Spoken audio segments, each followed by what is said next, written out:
Uhuru. Unity through? Reparations! Uhuru. Well, I would like to start by giving another round of applause for Chairman Omali Yeshitela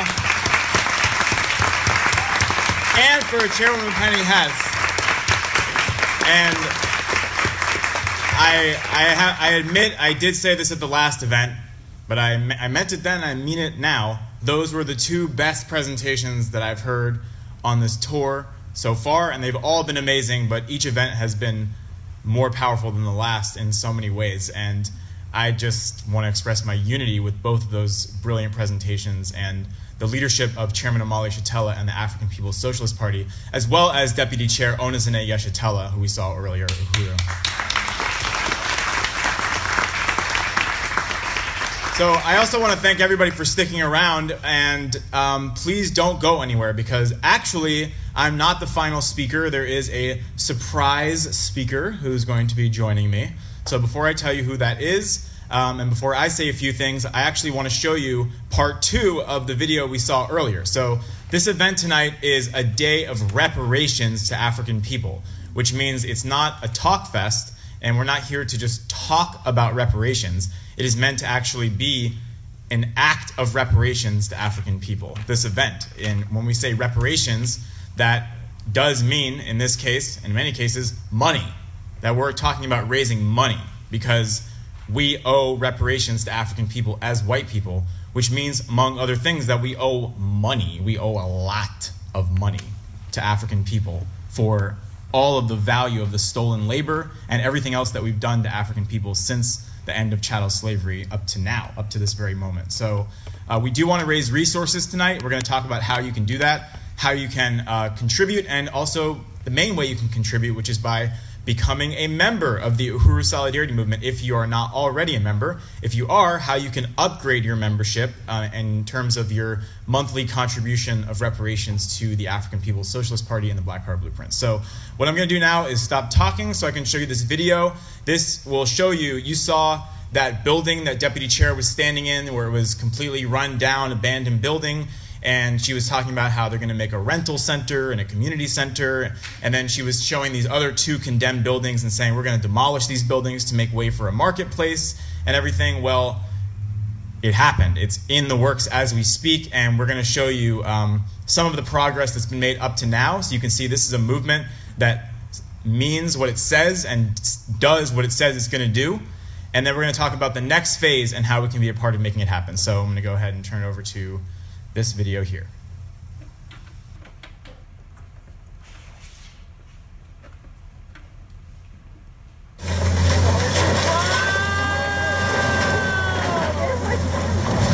Because of you, the Black Power Blueprint is rapidly moving forward, bringing a future of self-determination to the African community of St. Louis.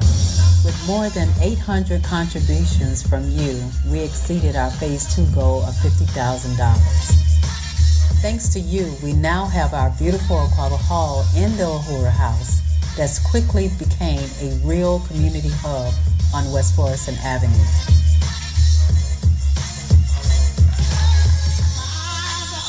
The Black Power Blueprint is the only thing that addresses the serious disparities in our community by bringing political and economic power into the hands of the African working class. Thanks to you, we were able to demolish the condemned buildings across the street from the Uhuru House to make way for the One Africa, One Nation Marketplace and the community garden.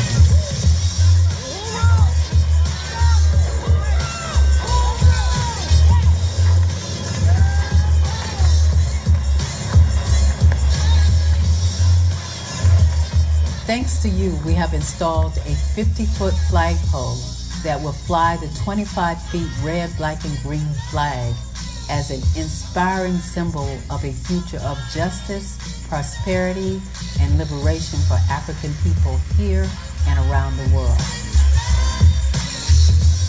We need your contributions to install the outdoor lighting and to pave and fence the lots to complete the beautiful outdoor venue space and the community garden. Because of you and our amazing volunteers, we are in the process of rapidly renovating a 4-plex apartment building to house our African Independent Workforce Program that will train African workers returning to our community from the colonial prison system. Your generous contribution enabled the Black Power Blueprint to be on track for our launch of Phase 3, the renovation of our Uhuru kitchen, bakery, and cafe beginning January 2019. Hundreds of you from the white community have united with this opportunity to contribute as a powerful stance of reparation to the Black community. We can see the beginnings of an entire community coming together for self-determination and power over our own lives. We really appreciate your continued support to make these economic institutions a reality for the people.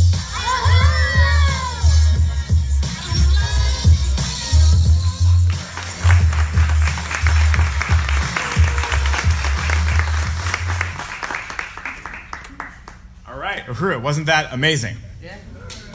Uhuru. So before I talk about how everyone here, if you're not already, can become part of this amazing movement, I did want to give a shout out, just thank everybody for being here, and shout out the fact that there are people here obviously from Portland, but also people who came in from Seattle. So Uhuru to people from Seattle, Comrade Sandy, and Marissa Laufer, who is the USM Western Regional Coordinator. Uhuru to Marissa. And from Spokane, Washington, there are people here. There's Kristen somewhere around. And, okay, where else? Probably some other places too. But that's just great. So this is actually a regional event happening here today. People came in from all over the place. And I also just wanted to say, isn't Dakota a great MC for tonight's event?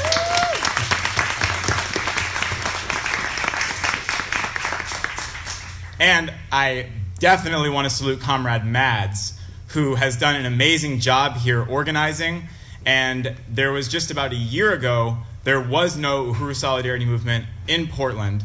And Mads, carried out this work, this mandate of the African People's Socialist Party to build the culture of reparations to African people, which is now sweeping Portland. And this is something that in the 80s, the chairman and the African People's Socialist Party set a goal to make reparations a household word, to take reparations out of the courtroom and make it a demand of the African masses. And the work that Mads is doing in the Uhuru Solidarity Movement here in Portland is an extension of that process that the chairman set into motion, 30 years ago, over 30 years ago. And, that's why there was a reparations happy hour here.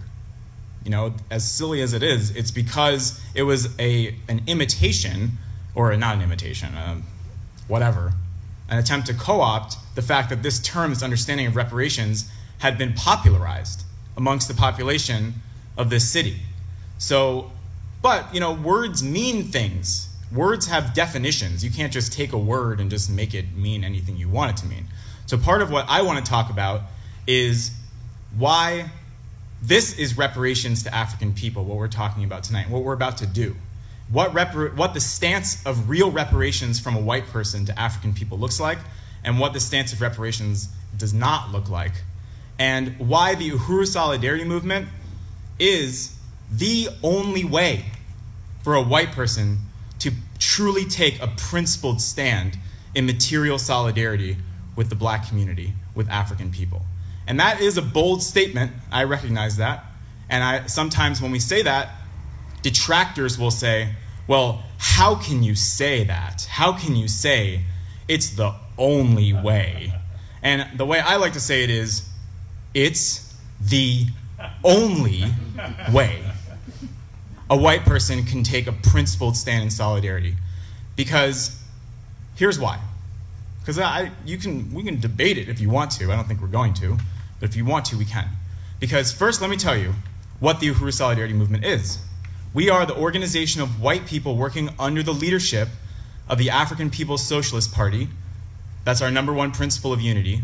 Our second is that we go organize other white people to stand in solidarity, other white people like us, to stand in solidarity with Black power through the question of reparations, through raising resources as an expression of reparations to African people that go towards the Black Power blueprint, that go towards the African People's Socialist Party, that go towards the struggle of African people to take back all of their resources, all of it. And we stand in solidarity with the right of African people to lead their own struggle for national liberation, for the right of all oppressed peoples to lead their own struggles for national liberation. We're not a charity organization, and in fact, we're anti-charity organizations. We want to ruin the business model of charity organizations because charity is there to make us feel less guilty about the fact that we are living off the backs of everybody else on the planet. We can basically send $1 a day to Rwanda and feel better about ourselves.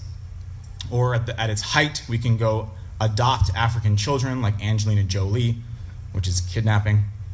And nothing changes. All the wealth and resources and power stays in the hands of white people and white power. That's charity. So we're not a charity organization. We're not an anti-racist organization which gets white people to gather around, and this is, I'm not even mocking, like this is an actual thing, process our white feelings and trauma, quote unquote, and deal with, how do we stand up to our racist uncle at Thanksgiving dinner when he starts cracking racist jokes after a couple of beers. And, I didn't do that last Thanksgiving, so I feel really guilty, so I need to go to this anti-racist workshop and watch a Tim Wise lecture. We're not that. We're not just about unlearning bad ideas in our heads while continuing to feed off of the resources of the oppressed peoples of the world. We're not, like the chairman said, white people with dreadlocks or white rappers. We're not Eminem. We're not, whatever, Post Malone. That's not us. That's not what we're about. And we're not white allies who basically just want to get our picture taken at a protest or open a coffee shop that gentrifies the black community, but at least there's a Black Lives Matter sign in the front window. We're not any of that, and we're also not about trying to just have some kind of personal relationship with African people that somehow makes us feel like we've solved the problem, we've done our part, we're one of the good ones now. That's not what we're about. The stance of the Uhuru Solidarity Movement and reparations to African people is much different. Reparations to African people means material solidarity with African self-determination. This reparations to African people means white solidarity with black power. Reparations to African people means, like Chairwoman Penny has said, a self-criticism from the white population. That we have to be honest about who we are and what we've done and what we've been complicit in for the last 600 years. That reparations to African people is not just about guilt, although there's nothing wrong with it if you feel guilty when we hear the truth about what we've done to the rest of the planet. People like to say, oh, they're just gonna try to guilt trip you, or it's just a white guilt fest or something like that. Well, like Chairwoman Penny Hess has said, guilt is an honest emotion. So if when you look at lynchings and mass murder and rape of the planet Earth and you feel guilty, it just means that you still have some humanity inside you. But it's not just about wallowing in guilt. Reparations to African people is about taking responsibility and doing something to overturn that legacy and to overturn our relationship to this social system that continues to this day. And reparations to African people is a revolutionary stance. It is the new definition for any white person of what it means to be progressive. Because it was mentioned that there was this electoral campaign that we were a part of in St. Petersburg last summer, in St. Petersburg, Florida, which is where I live. And when that campaign was started, one of the local newspapers ran an article saying that, the Uhuru candidates are running to the left of the Democrats in a city that is widely perceived as progressive. And then it said in parentheses, except for the economic injustice plaguing the black community. And that is actually kind of the typical definition of progressive.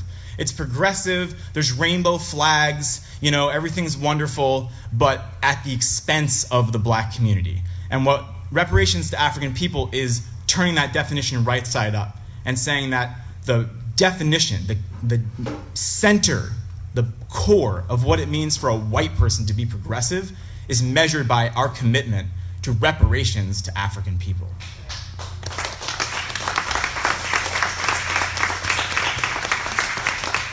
And reparations is an anti-capitalist stance. It's the only way we can genuinely be anti-capitalist, as Chairman Omali Shatella just so eloquently laid out. because capitalism is built on the stolen labor and lives of African people. So reparations to African people is a bullseye right into the heart of the entire parasitic capitalist system.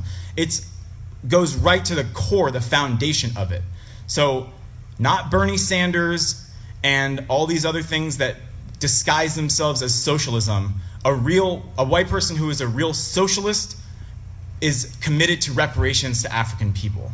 That is what it means to be a socialist for a white person. And finally, a few other things is that it is something that puts us, it's an internationalist stance. Reparations to African people puts us in unity with all oppressed peoples around the world. And we can be in solidarity with the Palestinians, with the people of Syria, with the people of Yemen, with the people of Korea, with all colonized and oppressed peoples through taking responsibility for the Syria and Palestine and Korea and etc. that exists inside this country, on whose backs we sit every single day. Reparations to African people connects us to all struggling and colonized peoples around the world who are fighting for their national liberation. And finally, reparations to African people is also our weapon against the white ruling class that we hate. Because we don't like white power, we hate the white ruling class, we hate imperialism, and white society, which is just awful. I mean, come on. It's just terrible. Could go on about that for a few minutes, but I won't. But that it is the way for any sector of the white population who experiences any pain, any marginalization, any oppression within white society to truly fight back. So reparations to African people is a rejection of the opportunist white social movements that have raised the flag of different sectors of the white population in order to fight for that sector to gain equal footing to the rest of white power. It's a rejection of an imperialist system that suddenly cares about white LGBTQ people when it's time to sign you up in the military and send you off to go kill Arab babies. Suddenly, the rainbow flag can fly next to the American flag. Well, this is a rejection of that. This is a rejection of even a Me Too movement that will pretend like we are just now discovering that white men rape. We're just now discovering even that white presidents rape. Donald Trump was caught saying he wanted to grab genitals, so he is a monster. Why can't we go back to the good old days of Thomas Jefferson, who raped a 13-year-old enslaved African girl named Sally Hemings? That's the rape culture is whiteness.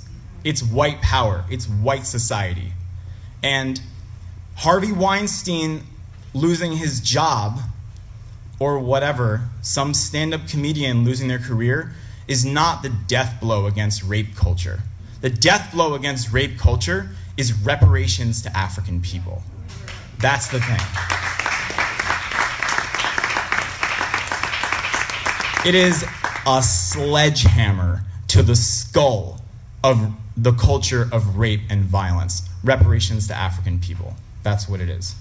So with that, we are going to talk about joining. And one thing I forgot to mention, I'm sorry, is that not only is it a rejection of those opportunist movements, it is also a declaration that the real progressive, anti-colonial, revolutionary movement of white people, including white LGBTQ people, is the Uhuru Solidarity Movement. Of white women is the Uhuru Solidarity Movement. Of white disabled people is the Uhuru Solidarity Movement. And yes, of white men. Yes, white men. Because white men, newsflash, owe reparations to African people. So if there's a white man sitting in this audience who is not a member of the Uhuru Solidarity Movement, you should leave a card-carrying member of the Uhuru Solidarity Movement. because we were very present for the 600 years of genocide and slavery and colonial violence against African people, and we should be very present for the reparations. We should be very present. So that's what I wanted to say. It's about building a culture of reparations to African people, one white person at a time, or in some cases, one room full of white people at a time.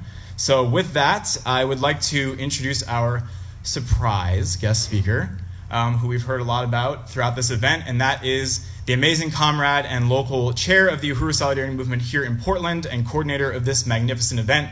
So please join me in welcoming Comrade Mads to the podium.